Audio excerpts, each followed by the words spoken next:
Sean bienvenidos al episodio 02 del podcast de Align. Y miras a la distancia, así como lo hace ella.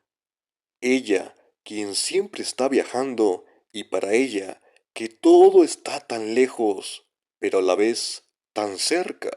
Su máxima preocupación es a dónde se dirigirá ese día, pues lo que pasó ayer ya no importa, y lo que pasará mañana aún se queda atorado a ras del tiempo.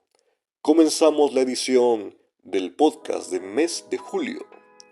Y, como ya sabrán, les prometí hablar de Helio, cómo entrenar a tu dragón y Megan 2.0. Empecemos con esta última, la cual ha demostrado ser una decepción en taquilla. La gente no la ha recibido de la forma más amena ni agradable, y lo cierto es que, si bien no es una mala película, tampoco está exenta de errores. Miren, en mi opinión personal les puedo decir, sin temor a equivocarme, que la película es genuinamente divertida, entretenida y sí o sí, tal vez salgas con una sonrisa después de verla en el cine. Ahora ojo, realmente no creo que valga la pena el hacer el gasto, porque yo igual entiendo que cuando vas a ver una película en el cine tienes que gastar que en las palomitas, el refresco, los nachos, el asiento, el estacionamiento. Si invitas a más gente, pues son más boletos. Igual el tráfico para algunos se les dificulta bastante ir al cine. De hecho, me estaba comentando alguien que escucha este podcast y que es de Ciudad de México, que pues sí, vaya, a veces muchas salas están atestadas. No, a veces la experiencia de ir al cine no es del todo agradable, yo lo puedo entender perfectamente. Y sí, yo entiendo que pues a veces cuando voy al cine no gasto en palomitas porque como antes. Y afortunadamente cuando voy al cine, últimamente pues me han tocado muy buenas experiencias. Además de que cuando fui a ver esta película, la sala estaba medio vacía, así que pues no había mucho ruido, no había intervención de gente sacando el celular, ya saben, tomándose fotos. Igual fue una función casi como a las 9 de la noche, de un viernes, y la sala estaba medio vacía y estamos hablando del fin de semana de estreno, imagínense. Pero bueno, ahora, lo cierto es que la película ya no es lo que solía ser. Ya no es esa película minimalista de terror, con reminiscencias a Chucky, en donde cambian a un muñeco endemoniado por una muñeca con inteligencia artificial. Ahora la película está tirando más a la acción, más a la comedia, un poco más al estilo, bueno, sí, Marvel, por así decirlo. Así que si esperaban una película de terror como lo fue o como intentó ser la primera entrega, esta sí los va a dejar un poco decepcionados. Yo me divertí, yo me la pasé bien, pero lo cierto es que la película no cumple las expectativas que muchos ya tenían.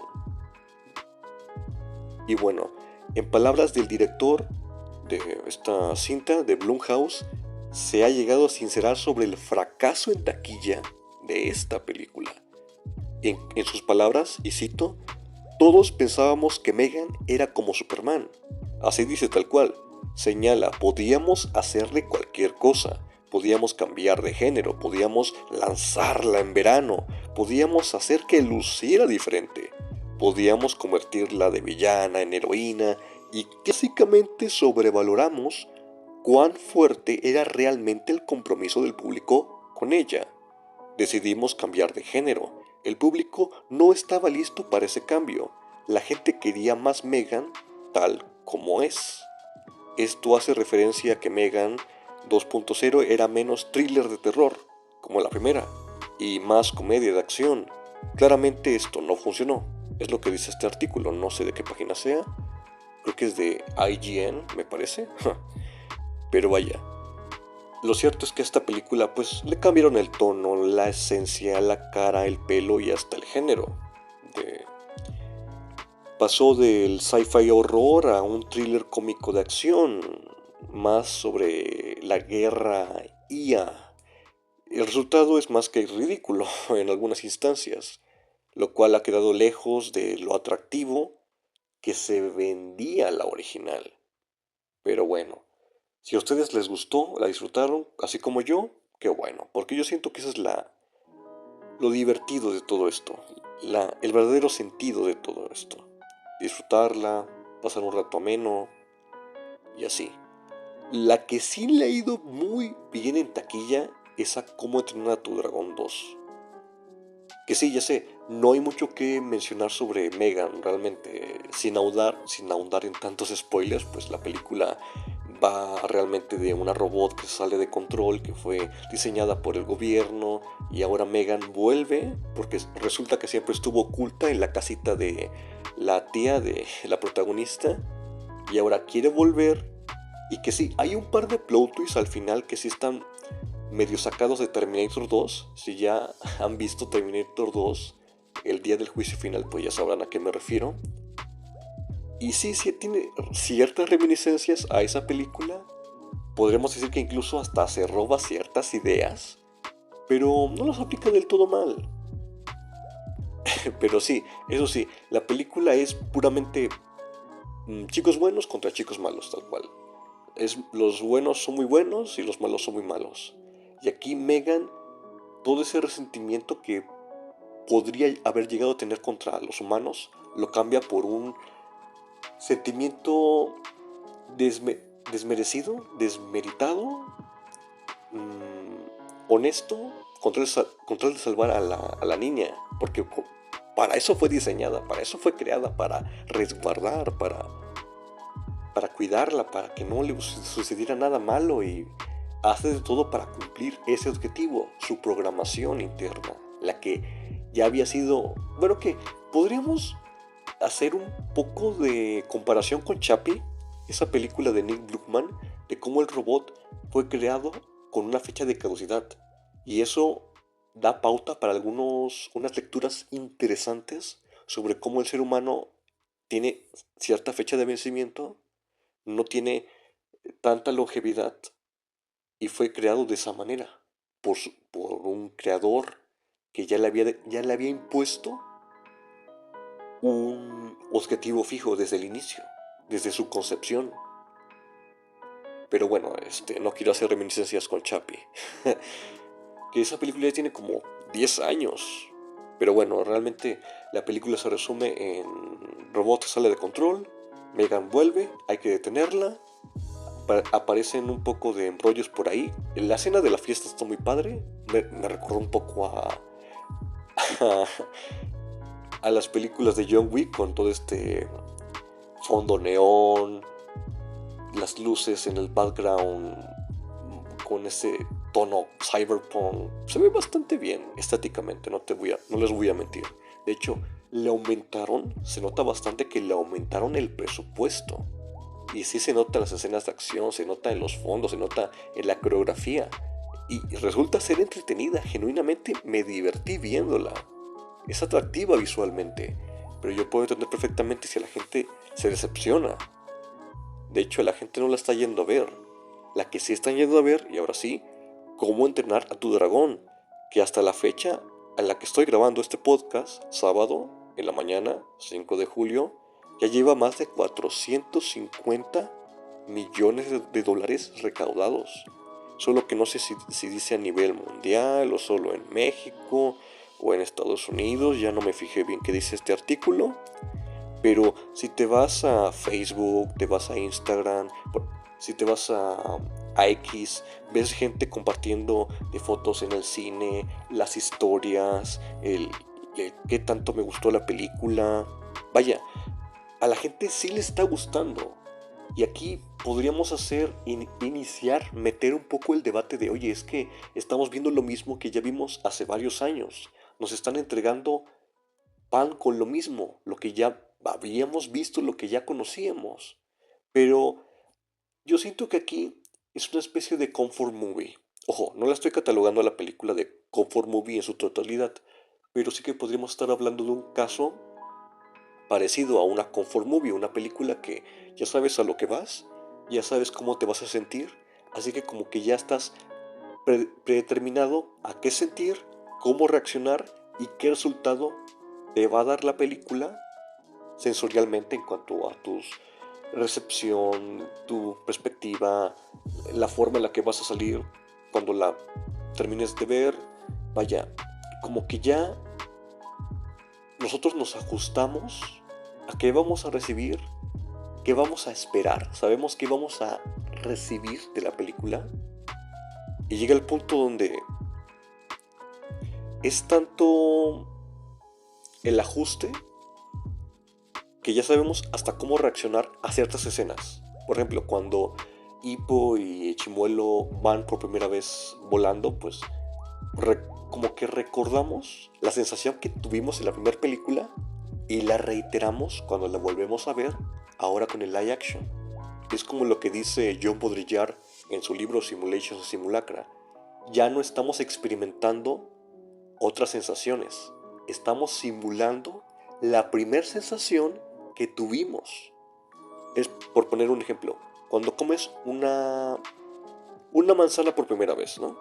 La sensación que tuviste de niña o de niño al comer una manzana, el jugo, ese olor tan característico que tienen las manzanas, el haberle quitado las semillitas, que yo soy uno de los weirdos que se come las semillas de la manzana, pero bueno, ese soy yo.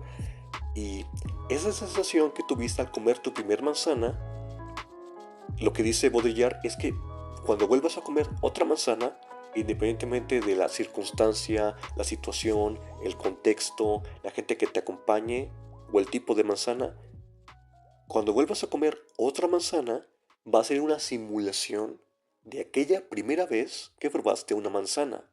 Y así con cada cosa que experimentes, o que sientas, o que percibas, va a ser una simulación de la primera vez que percibiste, experimentaste o tomaste algo. Y aquí pasa algo parecido con la película. Sí, es cierto, la gente se emociona en las escenas que les emocionaron con la primera película. Se van a sentir identificados con las mismas situaciones con las que se identificaron con la primera película. Es decir, ya no están experimentando, están simulando la experiencia que tuvieron al ver la primera película en su infancia. Porque esta película es muy reminiscente a la infancia de la gente millennial, centennial y algunos alfa. Porque de hecho, yo recuerdo que hace algunos años, ya como por 2017, bueno, más bien 2019, cuando se estrenó la tercera película de Cómo entrenar a tu dragón, la animada, fue en febrero de ese año, de hecho, se puso muy de moda como suéter de chimuelo, con la capucha y con la cabeza de chimuelo y las orejitas y los ojitos.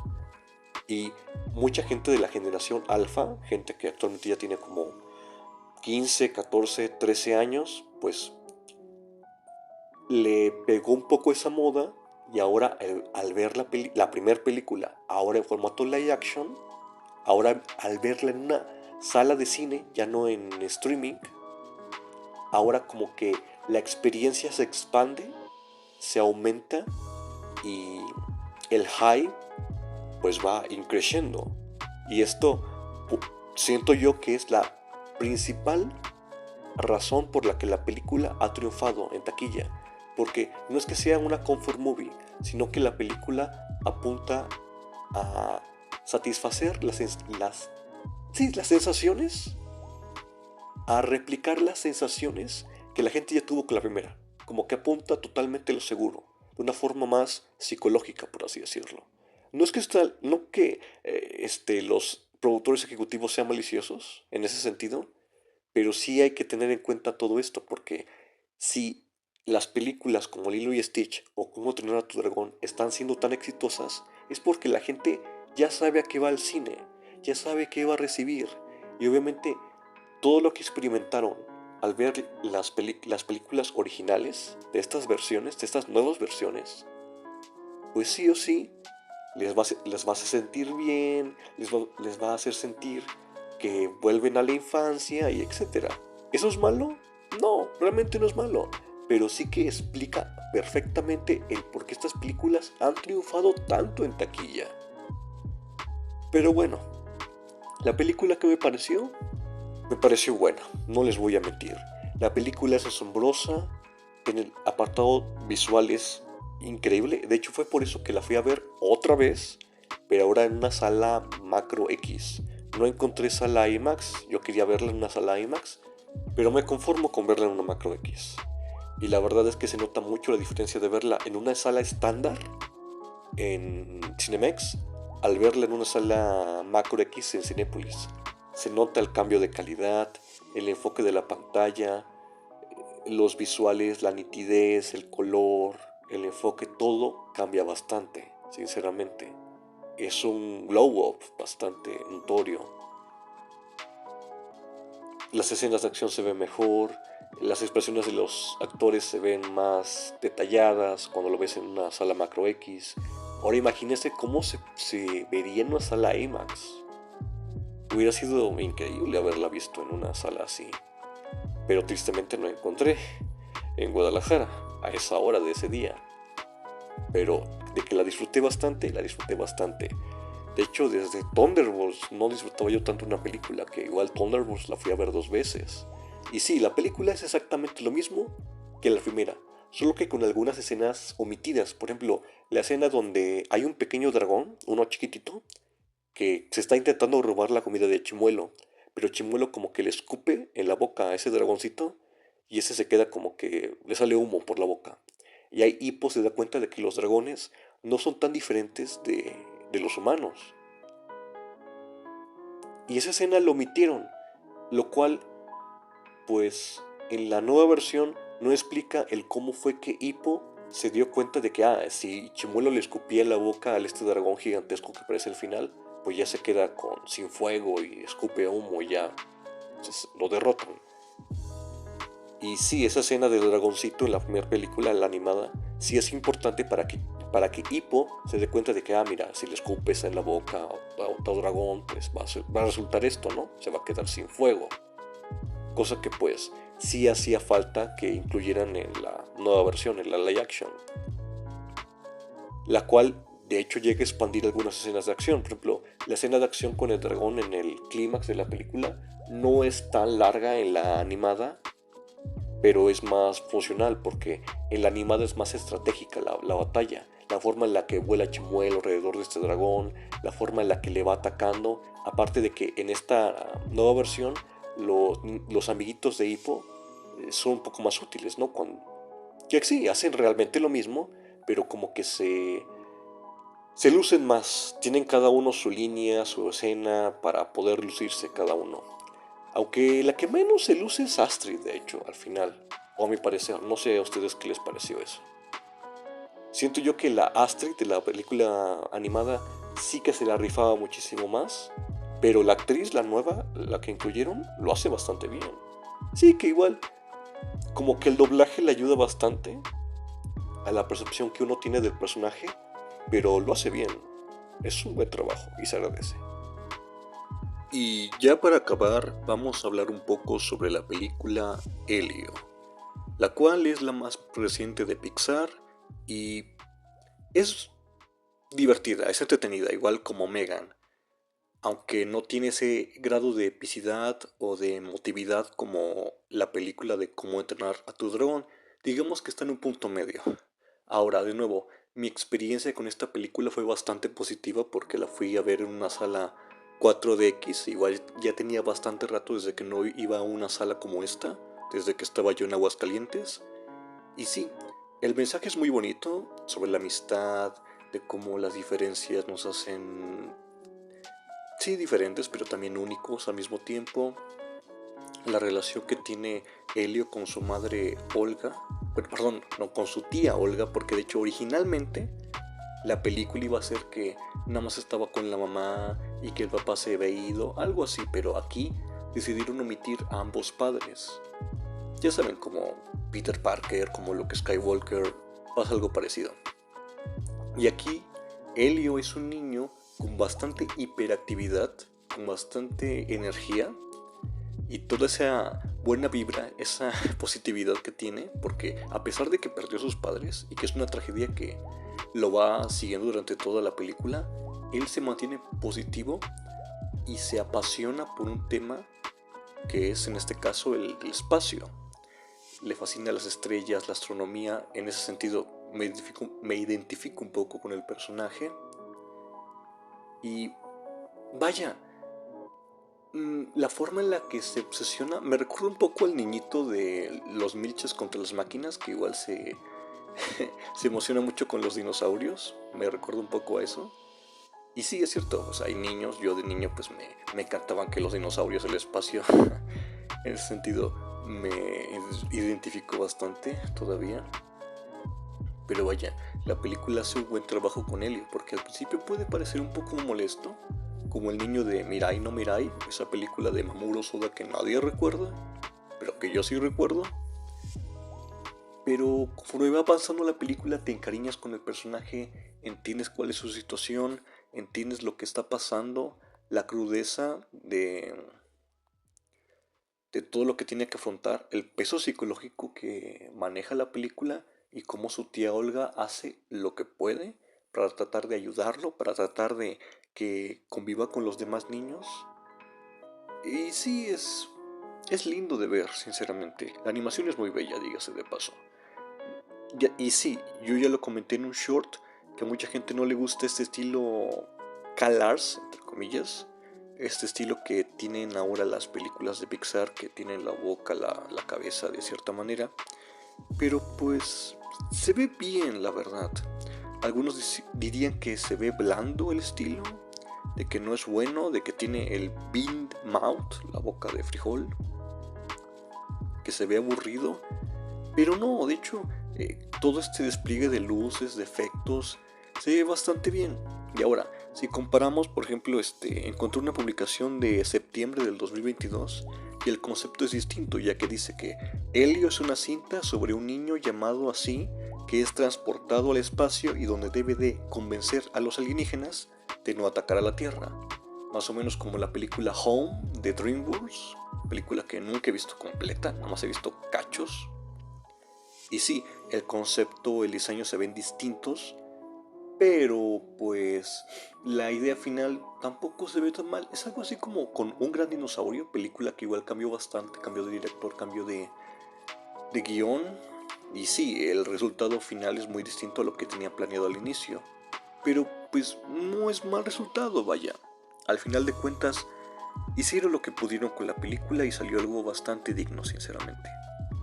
Tampoco es algo del otro mundo, por irónico que suene, pero es algo que puede aportar, aunque sea con su mensaje, con su despliegue visual, que es muy bello, sinceramente.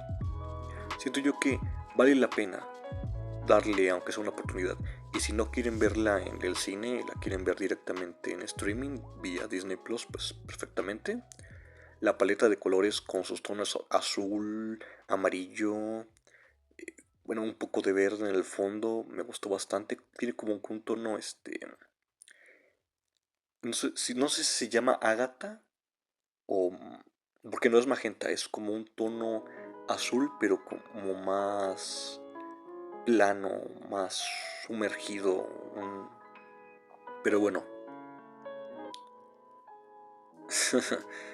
siento yo que la película hace un buen trabajo.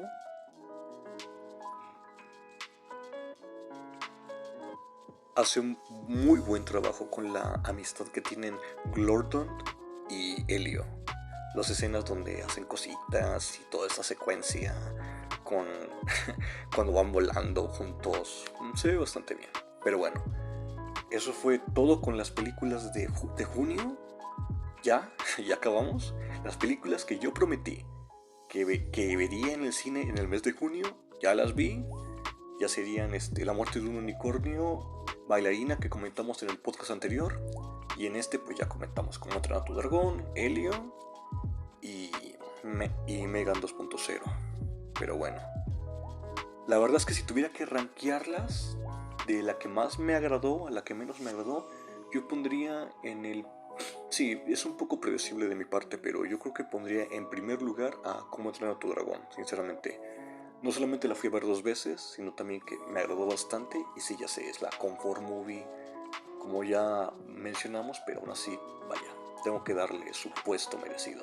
De ahí diría yo que La muerte de un unicornio, Me gustó mucho la crítica social que hace, la comedia que maneja, el estilo de humor que tiene. De ahí pondría yo a Helio, porque la fui a ver en 4DX también. Pondría yo a Bailarina, porque sí, vaya, bajo cualquier otra circunstancia la pondría yo encima de Helio, pero como Helio la fui a ver en una sala 4DX, siento yo que por ese pequeño factor sí. Pero ojo, no estoy diciendo que sea mejor que Bailarina. Bailarina es muy buena con los actores que tiene, los poderes nigromáticos que tiene al traer este actor, que tristemente ya falleció. Pero las secuencias, la coreografía es bastante buena. Y ya en lo último pondría yo a Megan 2.0, que me retuvo, me gustó bastante, me divertí, pero igual debo decir que, vaya, hasta eso en comparación con la primera, que sí, pasan más cosas que en la primera película, apuesta más, arriesga más, pero este es el claro ejemplo de que más no siempre significa mejor. Pero bueno, sería el ranking de las 5 películas que fui a ver al cine. Fui en total unas 6 veces al cine en junio. Y pues ahora ya que es julio, vamos ahora sí con el plato fuerte. La película de Superman. Aunque antes de eso, primero tenemos que mostrar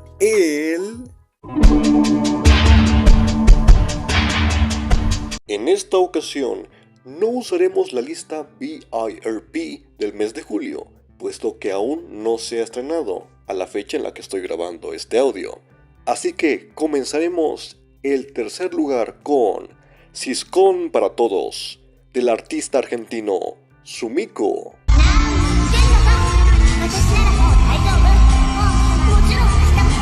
Tocando el violín mientras lloro like a beat. Por desde el fin, igual por irse en la combi. Odiándome la aurora, adorará como Crowley. Haz tu voluntad, vístete como hizo la ave.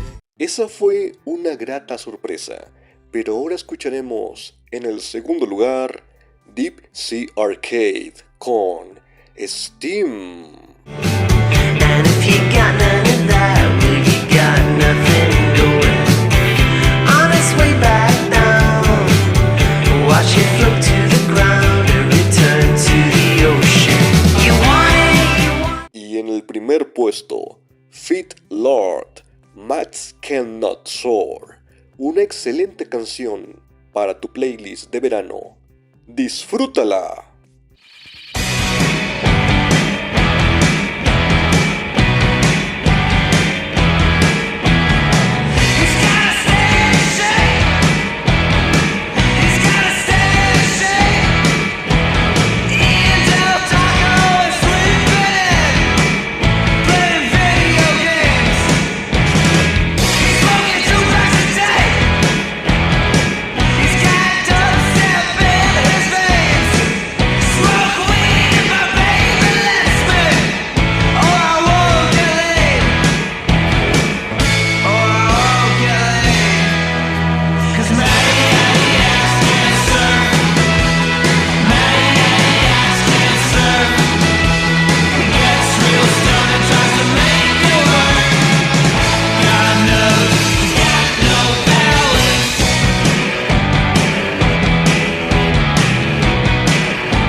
fueron las sorpresas para esta playlist musical del mes de julio.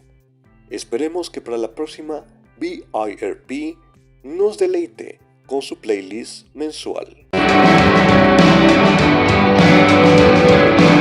Soy tan humano como cualquiera. Sé amar, también siento miedo. Despierto todas las mañanas y aunque no sepa lo que tengo que hacer, pongo un pie delante del otro y trato de tomar las mejores decisiones que puedo. Me equivoco muchas veces, pero de eso se trata ser un humano. Y esa es mi mayor fortaleza. La película de Superman demostró ser bastante, pero que bastante buena. Es decir, sí, tiene ciertos bajones de calidad a cada rato. Sí, la historia pudo haber estado mejor estructurada. También es cierto que algunos personajes pudieron brillar más, incluyendo al protagonista. Algunas subtramas como la de Jimmy Olsen con su novia que le pasa información de parte de Luthor Corp también pudo estar mejor trabajada. Sin embargo, la película cumple con lo que prometió: ser una película divertida, entretenida y sobre todo que represente bien al personaje de Superman. La acabo de ver, estuve esperando unas cuantas horas para meditar tantito, ver qué tanto me sumergía en el hype, porque es cierto, ahorita el hype por Superman está a flor de piel. Es por eso que este podcast se sube el sábado, lo estoy grabando el viernes, así que lo tengo fresco para todos ustedes. ¿Vale la pena ir a verla? Por supuesto que sí. Si quieren pasar un rato divertido, entretenido en el cine, adelante. Cómprese su icy de frambuesa, como yo lo hice, unas buenas palomitas, unos buenos hot dogs y adelante, a disfrutar como Dios manda. Perfectamente bien. Ahora, la película también ha demostrado ser un éxito en taquilla. Ha hecho más dinero de los que algunas personas fatalistas pensaban que iba a ser. Ahora, el primer tráiler llenaba de emoción a la gente con ese tema de John Williams remasterizado y con tonos rock bastante hard y potentes. Y sí, lo que se ve en el teaser pasa en la película y con creces. De nuevo, esto es full spoilers, así que de una vez les digo que mucho de lo que se había comentado del guión filtrado, pues sí pasa. Es decir, sí, aparece Supergirl al final un tanto en estado de, ya saben, un poco loquilla, por así decirlo, y sí, es la dueña de Krypto, el cual que sí, a algunos les podrá caer mal porque es muy travieso, es demasiado como ese tipo de perros locos que vemos en películas animadas de Warner, ya saben, de los Looney Tunes, pero funciona. De hecho, hay muy buena química con Superman, aparte de que aquí vemos a un Superman que está dando sus primeros pasos, muy parecido a lo que hicieron en 2022 con el Batman de Robert Pattinson.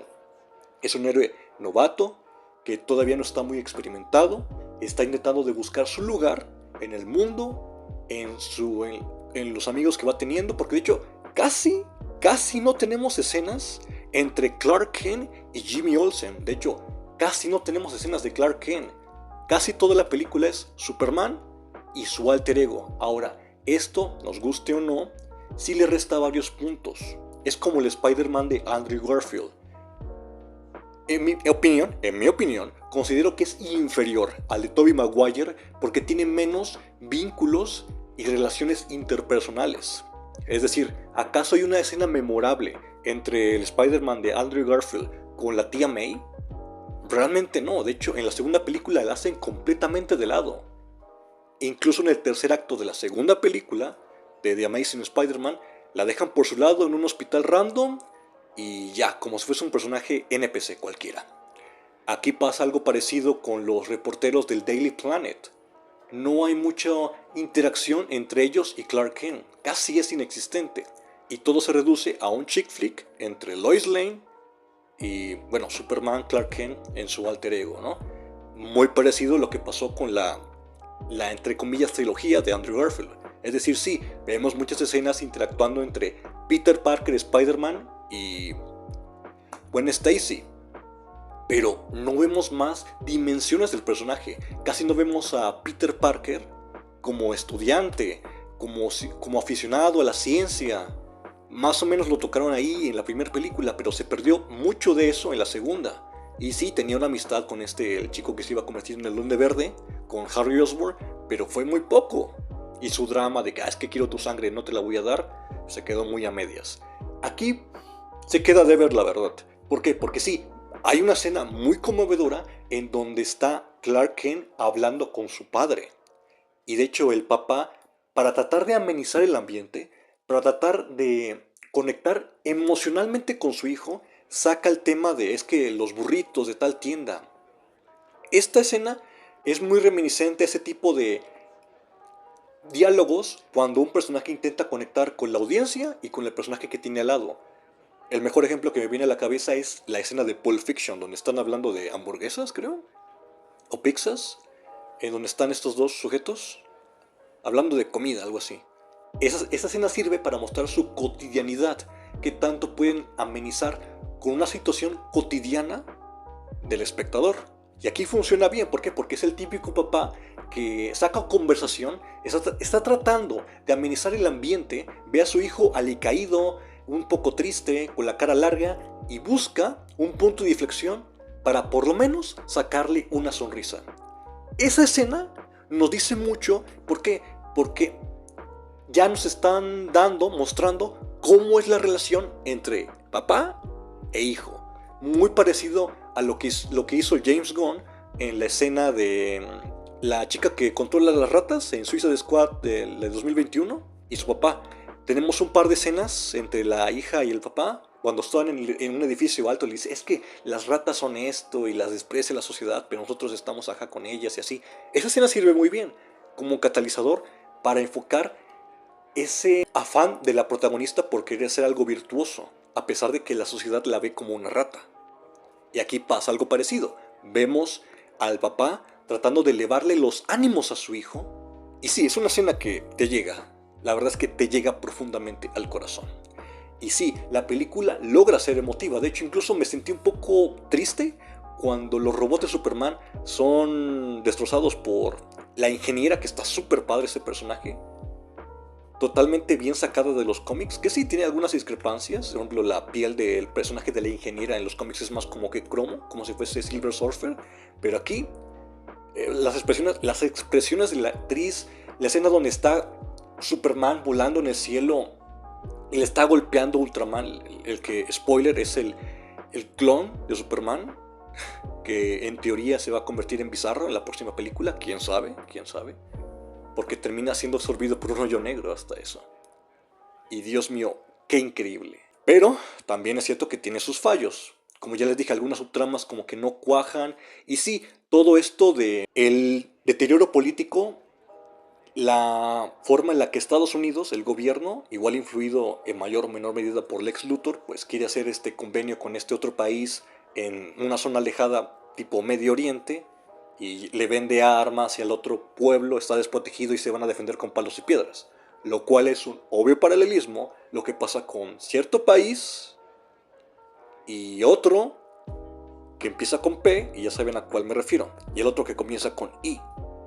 En el Medio Oriente, uno que tiene gran tecnología, drones por doquier, una cortina de hierro, misiles balísticos, y el otro pues no tiene los instrumentos necesarios para hacerle frente al otro país. Y hay un personaje en la película que es una obvia referencia al presidente actual de ese país con I.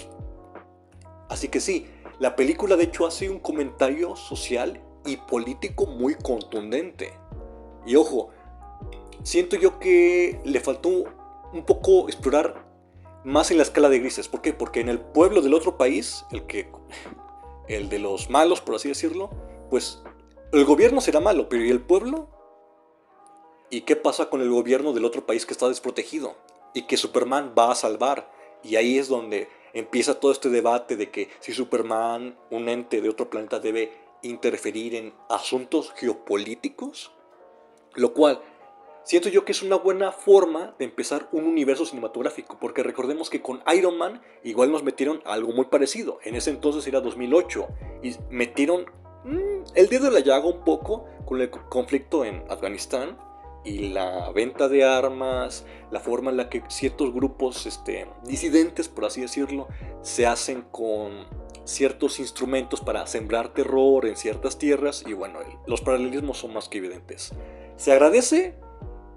Sí, porque la película está consciente de la realidad a la que va a apuntar con el público. Aparte de que es un tema muy reciente, un tanto espinoso, pero que, vaya, no se siente como en Don't Look Up, en donde, miren, como la película es, miren, estamos conscientes de esta situación del pueblo y de la actualidad y de la geopolítica y tal, miren, qué conscientes estamos. No, aquí le dan cierto grado de sutileza, lo embonan bien con el mundo en el que está y pues bueno, hacen un comentario que sí pudo haberse tomado más en serio, pero bueno.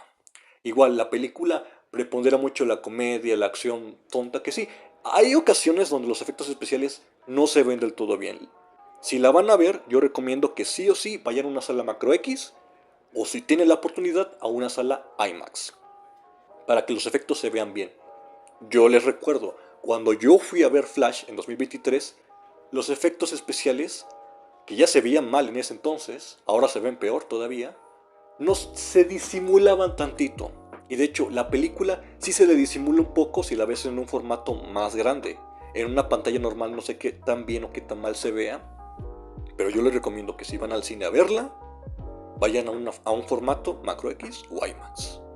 Me lo van a agradecer seguramente. Quiero pensar ahora. La química entre Lois Lane y Superman está bien. Lex Luthor es grandioso. Es el actor que estuvo en las películas de X-Men interpretando a Bestia. Y Dios mío, qué bien canaliza el personaje. Los diálogos que tiene con Superman al final, cuando se le pone enfrente de que es que yo quiero destacar, yo quiero dejar mi huella en el mundo. Casi llega al nivel de calidad discursiva de Ozymandias. Que Ozymandias igual se siente, quiere ser como el nuevo Alejandro Magno, quiere dejar su huella en el mundo, quiere que la gente lo recuerde como el genio más grande que hizo que la humanidad se adelantara 1000 años. Igual aquí pasa lo mismo, Lex Luthor siente celos, siente envidia de una persona que nació con poderes, que no hizo nada para merecerlos. Y ahí pues podemos hablar un poco de la meritocracia, de que si de verdad mereces tener esto a pesar de que no hiciste nada para merecerlo. Algo muy parecido a lo que pasa con el debate de los increíbles. Por un lado está Incrediboy, ya saben, síndrome, que él obtuvo sus poderes con su ingenio, con su sapiencia, y diseñó sus armas, toda su tecnología. Mientras que Mr. Increíble simplemente nació con los poderes y ya. No hizo nada para merecerlos. No hubo... Que sí, Mr. Increíble entrena, se pone otra vez musculoso, pero pues ahí sí podríamos decir que hubo un proceso, pero de que nació con poderes, nació con poderes. Y ahí está el debate de que esta persona está en desventaja, pero esta otra persona nació en ciertas circunstancias. Y bueno, hay un debate muy bueno con eso que se ha explorado largo y tendido en muchos cómics. Les voy a mencionar dos en donde se presenta muy bien ese debate, que es en Red Son, en donde Superman nace en la Unión Soviética, y también en el cómic The Last God of Krypton. Y de hecho, James Gunn hace muchísimos, pero que muchísimos guiños a los cómics. Yo he leído muchos cómics de Superman y puedo darles mi top 5 de cómics de Superman. Es All Star Superman, de ley lo tienen que leer si les gusta el personaje. El último dios de Krypton, el último hijo de Krypton, que no es necesariamente va unido con el otro, es independiente. Red Son, que ya les dije que es un what if, de qué hubiera pasado si Superman hubiera nacido en la Unión Soviética y no en Estados Unidos. También está este otro de la muerte de Superman. Ahí tienen el top 5 de cómics de Superman. Y súper recomendables todos, muy bien ilustrados, con grandiosas tramas. Y yo diría que lo mejor de lo mejor que nos ha entregado DC Comics en casi toda su historia. Tal cual, tal cual. Yo sí los recomiendo. Ahora, si ustedes son lectores de cómics, como yo, van a disfrutar esta película como no tienen ni idea. Que tal personaje apareció en tal, que hacen guiño a tal historieta, que hacen un grandioso homenaje a la Silver Age, en donde los superhéroes estaban a flor de piel, estaban en su punto más popular, a inicios de los 60 y gran parte de la década de los 70. Esa fue la Silver Age de los cómics, tanto en DC como en Marvel como en otras editoriales, cuando fue este renacimiento por los superhéroes. En esa época nacieron los Cuatro Fantásticos, los X-Men, Hulk, Iron Man, Spider-Man en Marvel y en DC, en ese mismo periodo de tiempo, igual pues fueron reivindicados los personajes de Superman, Batman, la Mujer Maravilla, que ya habían sido medio abandonados en los 50s y 40s, después de la Segunda Guerra Mundial, porque hubo como que una especie de desinterés por parte del público para con los superhéroes, y se interesaban por otras cosas, aparte de que igual estaba esta controversia con el code de los cómics, que era básicamente una ley un poco tonta que decía, es que no podemos incluir esto y esto en los cómics porque los niños se van a asustar y tal, ¿no? Y bueno, hay toda una historia muy interesante sobre eso. Volviendo a la película, la trama en sí se resume básicamente en que Superman está haciendo todo lo posible por salvar el día. Hay una escena muy padre donde se enfrenta con un monstruo gigante, muy tierno al inicio, pero muy aterrador cuando ya se vuelve grandote, como un tipo Kaiju Godzilla. Y pues es Superman en su día a día tratando de salvar el día. La gente lo ve medio mal al inicio, pero el golpe de gracia es cuando Lex Luthor se mete en su guarida porque tiene un clon de Superman, lo cual se revela al final, y desprestigia a Superman con el mensaje que le dan sus padres. Que de hecho el papá de Superman es interpretado por Bradley Cooper, que ya me han visto en las películas de ¿Qué pasó ayer? Y igual es la voz de Rocket en las películas de Marvel. Igual no es el único actor de Marvel que James Gunn se pasó para su universo. Y pues bueno, desprestigian a Superman con este mensaje trucado porque, como bien sabemos, los papás de Superman le dieron un mensaje a su hijo de es que vas a llegar a la Tierra, te vamos a dar esto y esto, pero vas a estar para siempre en nuestros corazones. Y bueno, llega Lex Luthor con su pandilla, se roban el mensaje, lo alteran, lo trucan y le liberan a todo el mundo. Es que miren, Superman es esto y esto, y lo que sus padres le quisieron dar como encomienda para este mundo es que se apodere de todos, que nos gobierne, y es un invasor al que tenemos que expulsar sí o sí. Y pues Superman se bajonea bastante con esto. Al final de todo esto, Superman trata de hacer lo que sea para limpiar su imagen, y al final descubre que Lex Luthor pues en sí llegó a trucar esto, y que bueno, se revela al final que usó su clon para poder infiltrarse en la fortaleza. Y en medio de todo esto tenemos pues la intervención de la Justice Gang, en donde están Hawkgirl, está Joy Garner, que es una especie de Green Lantern, no tiene nada que ver con Hal Jordan, es otro Green Lantern, y también tenemos al que se roba todas las escenas en las que aparece, que es Mr. Terrific.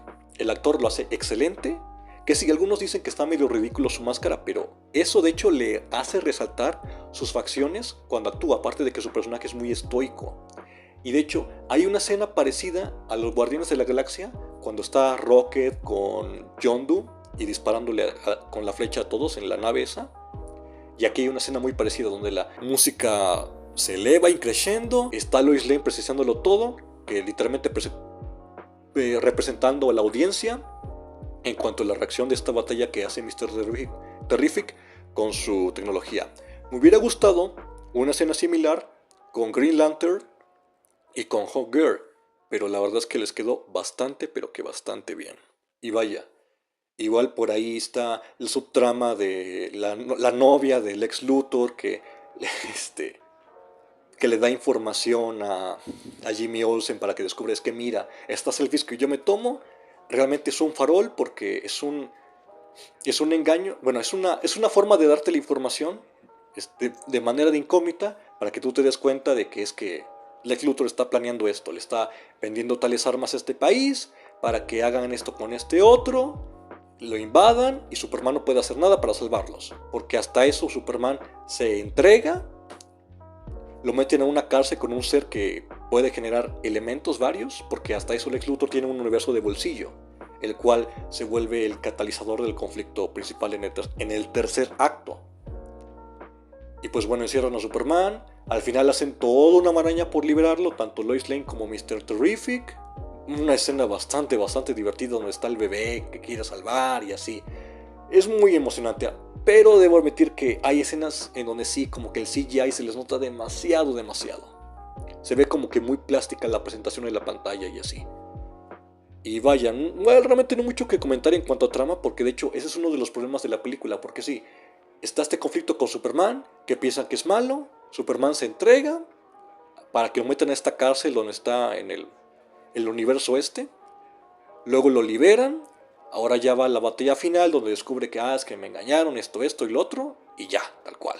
Con una que otra subtrama de velar la información, hacerla pública, hacer ver a Lex Luthor como el villano que realmente es, que ya no tenga sus enlaces con el gobierno y ya no siga vendiendo armas a tal. Las peleas entre Superman y la ingeniera, su clon, y todo este debate entre salvar a este país o no, intervenir en los conflictos humanos. Vaya, se resume bastante bien la película, realmente no hay mucho entre el punto A y punto B.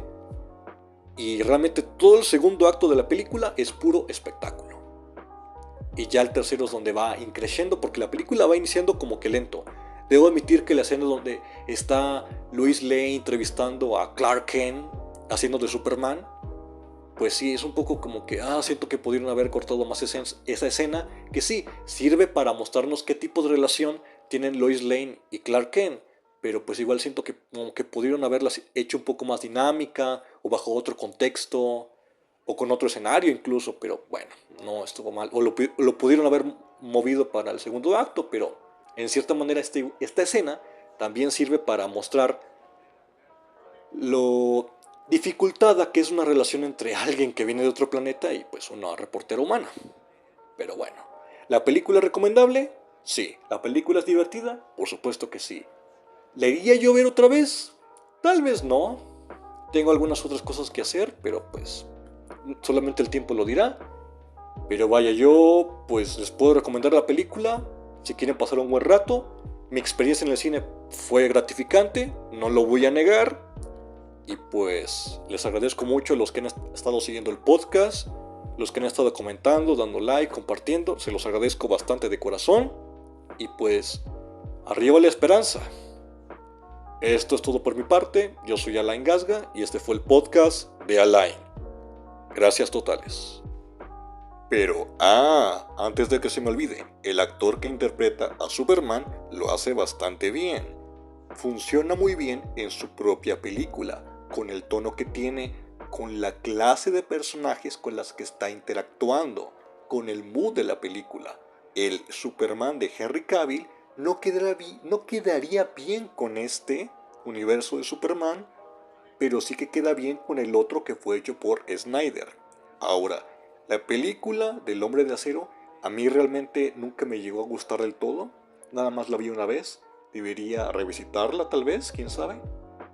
Pero debo admitir que, si bien esta película no logra ser mejor que la película de El Hombre de Acero en algunos aspectos, lo cierto es que en cuanto a sorpresas, en cuanto a espectáculo, sí que es mejor película. Y es mucho mejor que la película de El Regreso de Superman de Bryan Singer de 2006, me parece.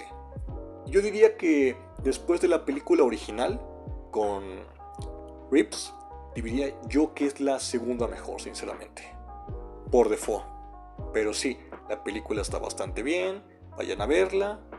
Y pues qué tristeza por la gente que le tiró hate de la película nada más porque no es de Snyder o porque estaban traicionando al Snyderverse o algo así, bla bla bla bla bla bla bla.